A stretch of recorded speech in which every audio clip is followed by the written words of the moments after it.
Okay, so I'm back at it again. I took a day off from messing with this car. This is the CLS500. So what I wound up doing is running my scanner onto the Mercedes to find out what is causing a misfire, to narrow it down to what cylinder it is. And so it showed that cylinder, it showed initially a cylinder 1, cylinder 6, and cylinder 8 was misfiring. That those coil packs or spark plugs, that there was a misfire coming from that coil. So from that valve. So what I did was checked all my connections. There were a few loose connections. I checked to make sure that they were connected firmly and tight onto each spark plug. Like I said, there's 2 per cylinder. So we're talking about 16 spark plugs. And I made sure that each of the wires from the coil packs were firmly attached to the coil pack itself and also to the plugs. I checked again the connectors. There was a loose one on cylinder number 1. So I tightened that up and ran the scanner again. This one was clear, but it still showed 6 and 8. So I took them off and I swapped them with cylinder 5 and 7. Before I did that, I took my marker here and I numbered each one so that I didn't get them confused. As you can see here, my numbering right there, 1, 2, 3, 4. And I did the same thing on this side. So I swapped them, and guess what happened? Just by swapping the coil packs, the misfire jumped. It jumped from 6 to 8 to 5 and 7. So that told me that the coil packs are faulty. Another way to check to see if the coil packs are bad is to disconnect them while the car is running. It already had a misfire. I disconnected one that I didn't get a faulty reading on, just to find out the reaction of the engine when I disconnected it. And what did it do? It stumbled even more. It started to violently shake in a way. And in doing so, it was reactive. It showed me that now I have an additional misfire and the engine is reacting to that. So knowing that if you unplug a good one, the engine will react, unplug a bad one and see if it reacts. I did that.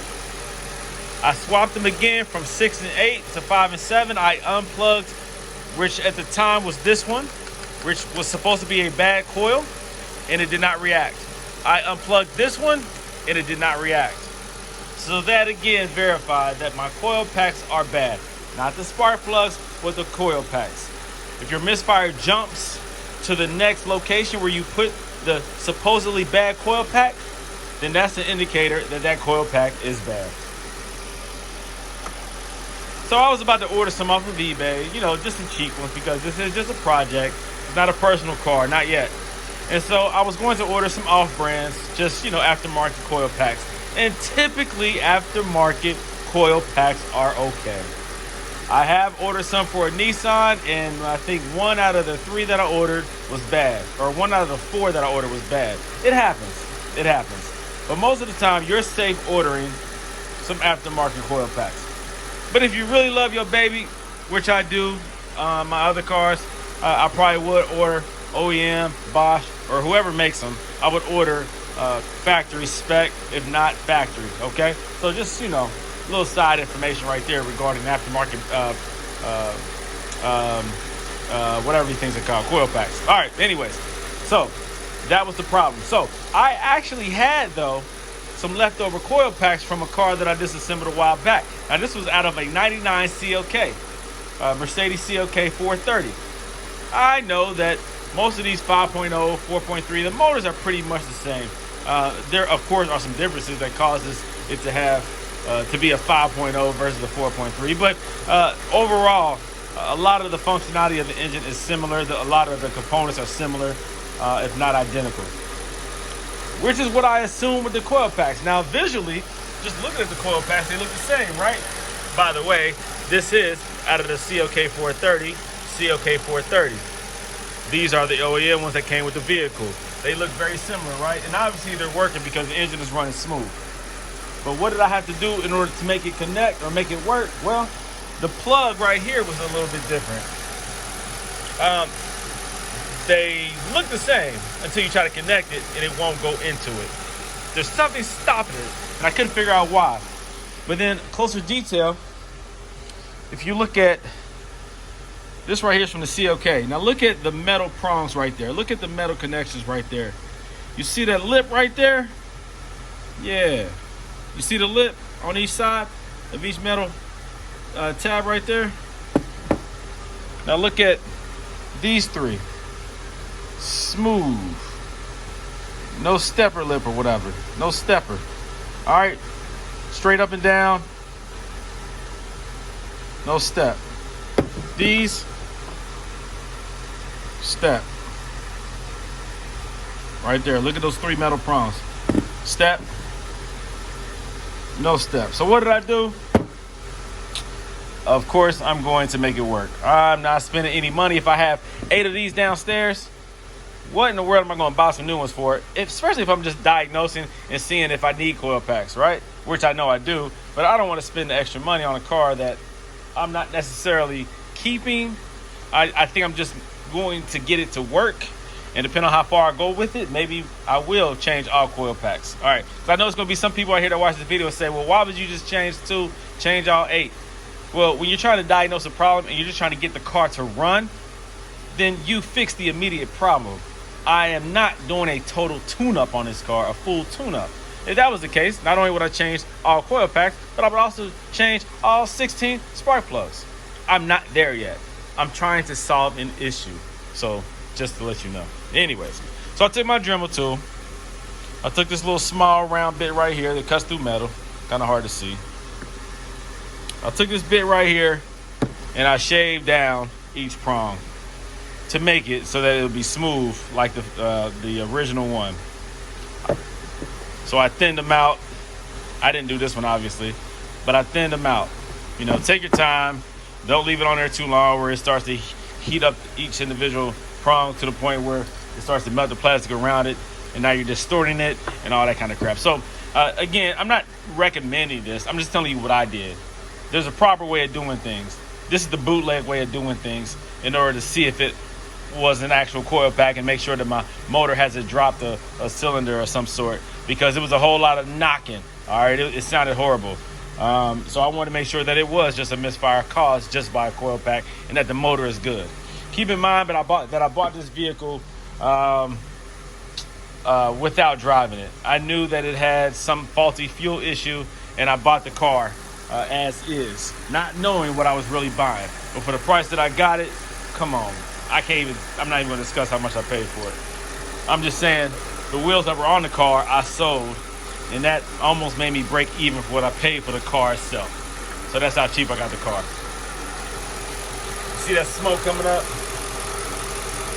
Yep, that's typical of that valve gasket leaking or being compromised or being old and need to be replaced. That oil seeping out of it, burning off onto the exhaust manifolds on each side. All right, common issue. All right, so the car runs smooth too. I'm happy about that. It was just 2 coil packs. All right, the project continues. So I made some more progress on the CLS with the coil packs being replaced, the ones that were messed up, that were not working. The idle was very smooth, very responsive. This 06 CLS500 has a lot of power. It feels good. Feels like a Mercedes is supposed to feel. This is why I love the V8s, the M113 motors. It's because they're so, powerful and responsive. Very reliable, very predictive in their nature. Very good power for what it is, so good of a motor that they've held on to this motor for years and just made slight modifications to it. Anyhow, if you remember, I had chrome pillars on this car. Well, I didn't, but the previous owner had put chrome here, chrome here, chrome on the door handles. This inside part was chrome. And I ripped that crap off. So this is what's left over, is all this adhesive. I know that WD-40 oftentimes was saturated enough where you're able to kind of scratch it off with your nail, but this is some good quality, probably 3M, and it covers the whole area. It was very hard to remove it. I had to use a blow dryer to put heat on it to soften it enough to pull the plastic chrome away from it. But even then, it still broke up in pieces, and it took probably, to do all four, it probably took about an hour and a half to do, just because that stuff was on there. I mean, the stuff is on there so well. And once you apply this on here, you don't intend on ever taking it off, unfortunately. So it was brittle. It took forever. I used a plastic wedge scraper thing without messing up the plastic up underneath. I didn't use anything metallic, of course, but I used plastic, and I got it up in there. One of those like panel remover kits, whatever, with the assortment of different plastic shapes, things that you would use to wedge and to lift and to pry.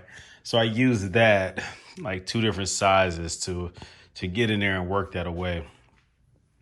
This looks blue, but that's just the backing from that chrome plastic crap. But again, you still have all that double-sided heavy-duty adhesive, double-sided tape. That's up under there. You still have some of that left over here on some of that aftermarket stuff that was added on. But this is, this is easy to remove. This is nothing.